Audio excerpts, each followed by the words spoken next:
Watching NewsX, my name is Vineet. Well, the Karnataka government is facing the ire of National Commission of Backward Classes for treating Muslims as a caste. The NCBC in its report said that the Karnataka government is providing a religion-based quota to all Muslims. In the report, NCBC said that by providing quota to Muslims, the government is taking away the rights of the real OBC community. The quota has been a controversial political issue, but it is also a constitutionally complex issue. The big question today is that can quota be provided based on religion, and is the Muslim quota provided by the Karnataka government constitutional?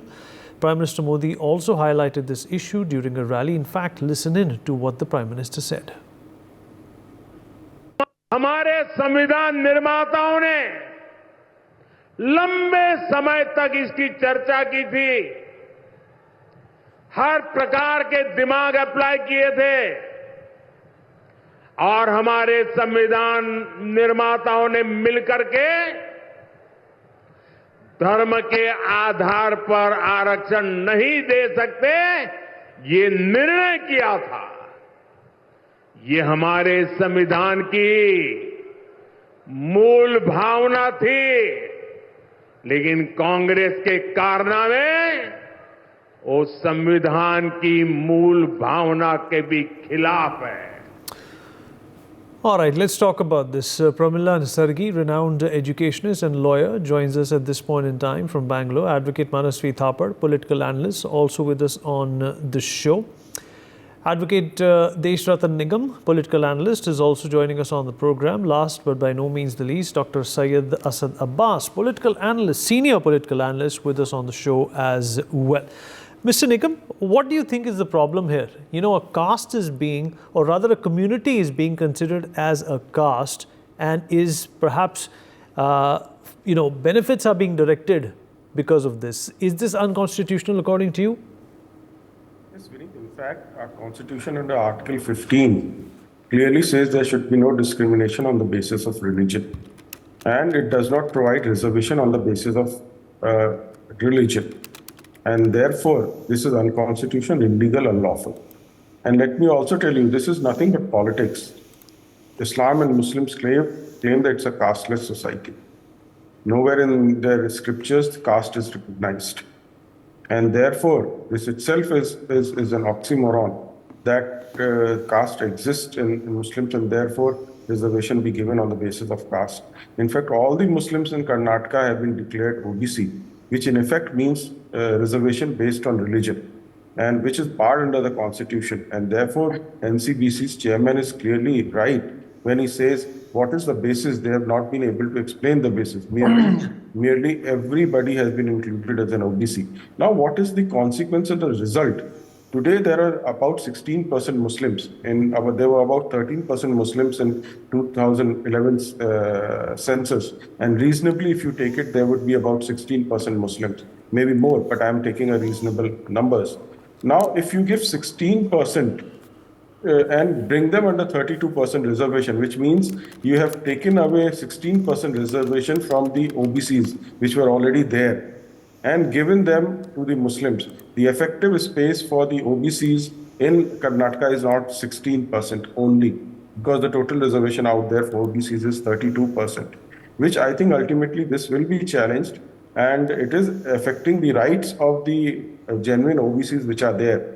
And to declare entire Muslim caste as an OBC, all the Muslims, I do not say that there is a caste in Muslims, but to give whether they deserve or don't deserve, they are rich or poor, all of them have been included. There is no classification, even I presume for the sake of argument, that caste exists.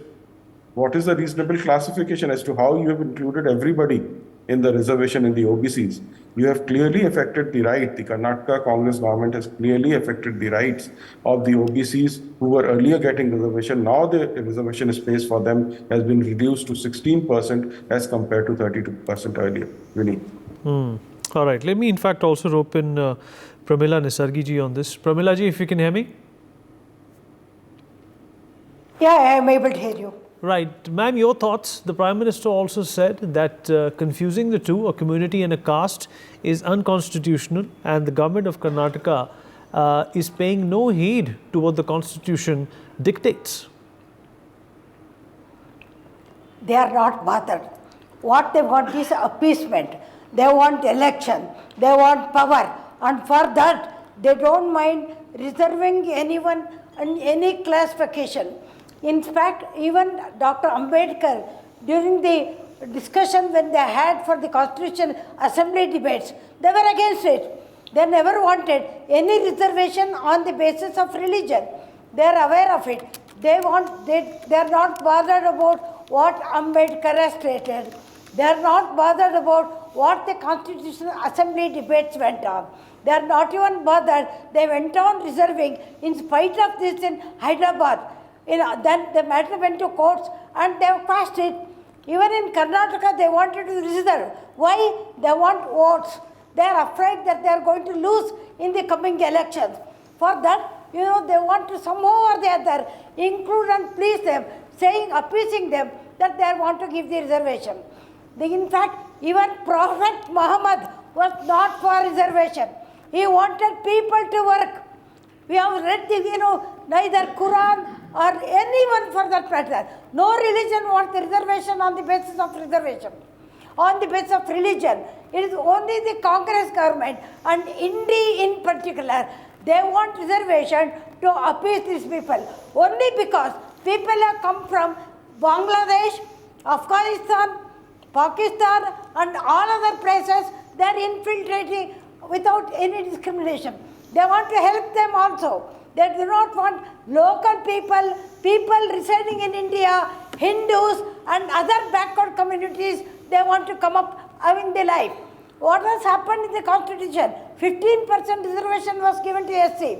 3% was given to the ST people. Now they have increased little bit. In spite of it, our own SC people have not been able to achieve and get the opportunity in various higher posts. We were struggling hard to see that SC people come up. In spite of that, instead of helping these people and instead of helping the really backward people, Congress government for its own appeasement, for its own power, without caring for constitution liabilities, constitution rights and duties, they do not want to care about the Constitution Assembly debate and they want to give reservation ultimately to please them and get their votes.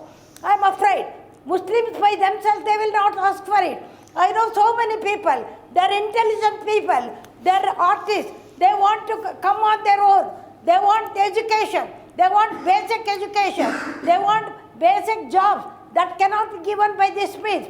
If they want to encourage them, give them good education, give them opportunity to come up in life, this is not the way to give reservation in the guise of religion. Religion can never be used for reservation. This is my personal opinion. Please let not people think by means of giving reservation they can get votes. That's definitely not. People of India are intelligent. People of Karnataka are more intelligent.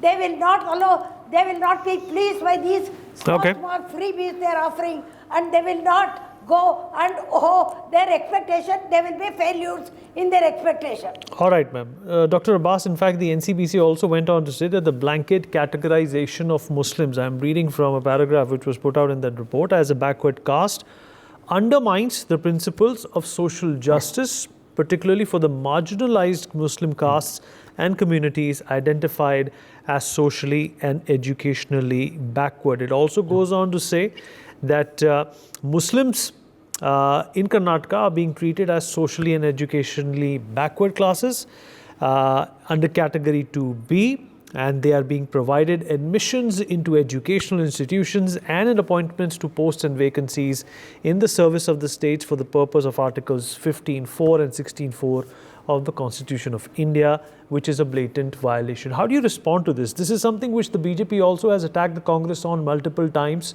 as Tushtikaran, appeasement politics. Do you think this is perhaps becoming a prime example that the BJP can target the Congress on? And if this is also being done, Dr. Abbas, it is violating the Constitution. The National Commission for Backward Classes has also noted that there are underprivileged and historically marginalized sections within the Muslim community on the same front. Also, let me burst the bogey of the madam who spoke before me. Respected ma'am, and of course, Desh Ratan Nigam Sahab, how do you declare this as appeasement? First and foremost, if you look at the 5 guarantee schemes by the Congress party, be it Gruha Lakshmi, Gruha Jyoti, Yuvan Nidhi, Anna Bhagya, and Nari Shakti. This applied for the Vokaligas of Karnataka, for the Lingayat of Karnataka, for the Hindu, Muslim, Sikh side, irrespective of all the people who are Kannadigas or who are staying here. Also, as a matter of fact, this is enjoyed by all. Annabhagya scheme is where you get 10 kgs of rice. For all the below poverty line, we have the families. Not just that, 200 units of electricity free. You also have the women leaders of the house who are being paid, and so on and so forth. Also, free bus rides to women here in Karnataka, irrespective of age, gender, class, all of that. Now let me come to the most important point. Why did the Congress party do this? Also, Desh Ratan Nigam Sahab made a statement that here in Karnataka, all Muslims come under OBC. No, sir. My education, my job, all that I have been in the general category, not OBC or 2B or otherwise. Now coming to a very important point, Vineet Saab. Let me tell you what holds the crux of DK Shiv Kumar and Siddaramaiah led government to bring in this force into effect. The Sachar Committee report, which was a 7-member high-level committee established in the year 2005 by former Indian Prime Minister Manmohan Singh. Of course, the committee was headed by the Chief Justice of Delhi High Court, Rajinder Sachar, to study the social, the economic and educational condition of Muslims in India. The committee submitted its report in 2006, and the report was available in public domain on 30th November 2006. The 403-page report had suggestions and solutions for the inclusive development of the Muslims in India. Why, so you may ask? Indian Muslims are found to be most backward, even behind the scheduled caste, even behind the scheduled tribe, in social functions, in economic functions, and of course, education. They are the most backward. That was the reason why there was importance given to the same. Also, if you look at the front, here in Karnataka, the Muslims are, even with respect to their incomes, with respect to jobs, they are not even completed their primary school education. So therefore, to bring into effect, to bring in equality, to bring in equivalence, to bring in equanimity, this is the reason why. Of course, let me tell you, privileged Muslims who are of a very small percentage must and should not go for this, which is quite obvious on the moral high ground.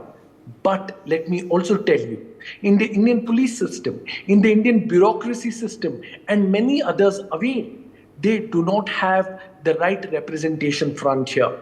The same reason why we need to fight child marriages through this, by sending the girl child to school, not getting them married whatsoever.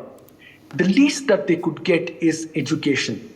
Not just that, even if you want to bring in the right economic reforms, there needs to be employment front.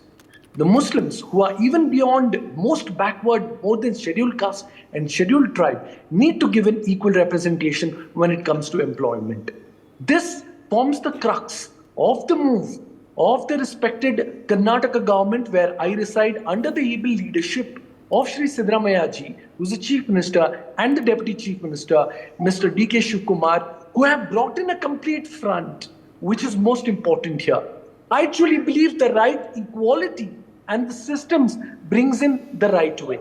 If you want to speak of equality, if you want to speak of the right presence, it has to happen within the framework of the Constitution. So therefore, if Pramila Nisargi ji, if Desh Ratan Nigam Sahab, who are educationists, lawyers, and so on and so forth, if they do indeed find this unconstitutional, there is Karnataka High Court, there is the Supreme Court, and the Supreme Court shall prevail the right justice which should come along. And let me tell you, if Desh Ratan Nigam Sahab and Pramila Nisargi ji have gone through the Rajinder Sachar report, they will understand how backward the Muslims of this nation are. When we speak of equality, it's not just about the equal opportunities, but it is also about the equal representation. This representation can come into place only by having reforms. So therefore, a simple message going out, Vineet Saab, in the next 30 seconds is, when we see our brothers and sisters of the scheduled caste, our brothers and sisters of the scheduled tribe, or even the Adivasi front, who are so backward. But let me tell you, if you look at the larger fora, Muslims in this country, a large percentage have been way backward even them. So therefore, there needs to be the right system. Of course, I stand with Deshrata Nigam Saab and Pramila Nisargi ji when it said it should not apply to all. Yes, I completely agree with you. Those who are privileged like myself or others, those who are above the poverty line must and not apply for this. This should go for the most deserving, for the most reserved. And mind you, the Bharatiya Janata Party took away from the last 2 decades. There was a Muslim reservation which was of 4%. They brought it down to 2%. So therefore, if Congress, if the blame is wrong, the Bharatiya Janata Party is also wrong, where they took away the 2% here in Karnataka. Also, let us understand that the right way to grow is not particular way. The right way to grow is bringing in equivalence and equanimity and not just equality. Okay, all right. Manasvi, where do you stand on this? Quotas and religion. What kind of a cocktail do they make? And obviously, this is something politicians have often used to lure voters. They have often used it, to assimilate their aspirations when it comes to, converting promises into realities. But in some cases, they have also been misused. And now the NCBC, of course, claims that this is being done or rather misused in Karnataka. See, if you ask for my honest opinion, I would say that this has been mostly misused, then being used constructively by the people, for the people, more readily. But the reality is, it's a vote bank politics, it's an electoral politics, and I think also I would also talk about the timing of it. And when you try to divide it in the idea of religious or caste-based thing, it is going to be only political. It is not going to be a constructive thing where you want to take one particular caste or a religion to the next level. It is not that way. But when you talk about economically, it brings all the people of the country together. That we are only targeting people below the poverty line, people on the economically backward front. When this is the criteria, then everyone goes ahead. But when it is religious or when it is caste-based, it is obviously you are specifically giving some kind of importance to one particular caste, one particular religion, and it does not go hand in hand with other castes or other religion. So that is what the idea is. If you want to take India ahead, you have to take Indian backward, economically backward, weaker sections ahead. You don't have to categorize between religions. You don't have to categorize it between castes. When you do that, you're obviously trying to get a vote bank. You are obviously focusing on the electoral politics of it. And that is how it has been functioning since last 75 years. And if you have to be a modern political party, and if you have to be a party which talks about the modernization of India, and this could have been the Congress chance, wherein in Karnataka, where they have a full statehood, wherein they are enjoying it, they could have taken it up to the next level, saying that any economically backward, any weaker section of this country, of this particular state, would be given some priority. That could have been the game changer in their way of taking India ahead. But somehow this timing and this gives an advantage to the BJP, while they can say they can concentrate and they can consolidate their BJP entire Hindu vote bank by saying that Congress is a Muslim party, Muslim-pleasing party, and this will go against Congress in terms of the national perspective of the elections. Maybe in the Karnataka region, wherein there are Muslim vote banks, could consolidate in the favor of Congress, but overall, with the largest populations of Hindus being there, this may go against Congress. I'd like to give a quick response to my dear friend. Okay, one second. Let me also get a response from Pramila ji. She's been wanting to respond. Pramila ji, go ahead. Then we go to Mr. Nigam. Pramila ji. See, I don't agree with one of the members speaking that Muslims are backward than the SC and ST. Nowhere, neither Sachar Committee nor anyone has said. Only low people. Are there any untouchables in Mohammedans? No. Only in the SC community we have the touchables and untouchables, not among the Muslim community. In no other community, untouchables are there. Don't compare yourself with SC and ST. Try to say that they are still backward. Certainly not. If you see, the only solution for these Muslims to come up is to accept UCC, Uniform Civil Code. Don't always propagate for multiple marriages and increase the population. Control the family planning. Apply that and see that Mohammedans come up in the education. They come up. If they are so backward, can the member tell me how there is a finance committee, finance secretary in our Vidhan Sabha in Karnataka? How so many IAS officers are there among Mohammedans? If they are so backward, none of them would have come up to this position at all. Don't say that. Please be practical. See how best they can be improved. Don't say that they are so backward and asking for reservation. Like all other backward communities. Can I counter you're that? also one There's among been, them. Say for wrong. example, come among them and ask for the Green. reservation. No, There is a don't lot of go lies being against the spread on this Constitution topic. and against the amendment. Okay, ma'am. All right. Okay, This is Dr. what I Abbas wants to come personally back. want All right, to Dr. tell Abbas, these quickly. people. Dr. Abbas, quickly. Okay, quickly. Ma'am, I think she's an educationist with all due respect, but what she's spreading is a lie. She said in nowhere in the Rajinder Sachar Committee report is it mentioned or written that Muslims are below scheduled caste or scheduled tribe. Ma'am, it is okay to rely upon your general knowledge, but it is absolutely wrong to come on national television and misquote and misrepresent fact. Let me tell you on a challenge and kindly learn and research on the Sachar Committee report. The Sachar Committee, it is not fair. Vinit, can I make my point? Ma'am, let him finish his point. Ma'am, let him finish his point. Ma'am, please let him finish his point. 2 lines, I finished the point. I also have my responsibility. Okay, now, Ma'am, let him finish his point. Ma'am, the Sachar Committee report concluded that the conditions facing Indian Muslims was below that of scheduled castes and scheduled tribes. So therefore, apologize for lying on the show Conditions or are apologize different. that you do not have knowledge Conditions of are it. different. Okay, quickly. Mr. Nigam, come in. We've run out of time. time. Mr. Nigam, quickly. Well, Vineet, let me tell you, nobody in fact, the ones who are supporting this kind of reservation have answered whether it is unconstitutional under the Constitution under Article 15 and 16. The discrimination on the basis of religion cannot be allowed, hence reservation on the basis of religion is unconstitutional. It is clearly, and there is double whammy out here. On one hand, the reservation has been given on the basis of minority status, as Mr. Abbas said, 2%. And on the other hand, all have been declared OBC also. That cannot be permitted under any circumstances and conditions. 2 kinds of reservation given on the basis of religion. The entire Muslim community, now all the castes, and which the Islam says that caste does not exist, have been included in the reservation. So Okay. it is a doubly unconstitutional. Please understand that. And the Supreme Court today, tomorrow, whenever the matter comes, will be able to, give concrete. And suppose, let me answer, there are Hindu OBCs also. Now I give reservation to Hindus, say 4% or 5%. Can it be done? No. 10% EWS quota has been given, irrespective that. So Muslims also, the forward economically and socially, forward classes also. There also, if they are suffering, then it has been given. But here, both minority reservation and the OBC reservation, which means 16% plus 2%, All right, sir. 18% reservation has been Okay, we've given. completely run out of time. Dr. Abbas, Mr. Nigam, we've completely run out of time. We've completely out of 10 seconds regulation. Quickly, Dr. Abbas.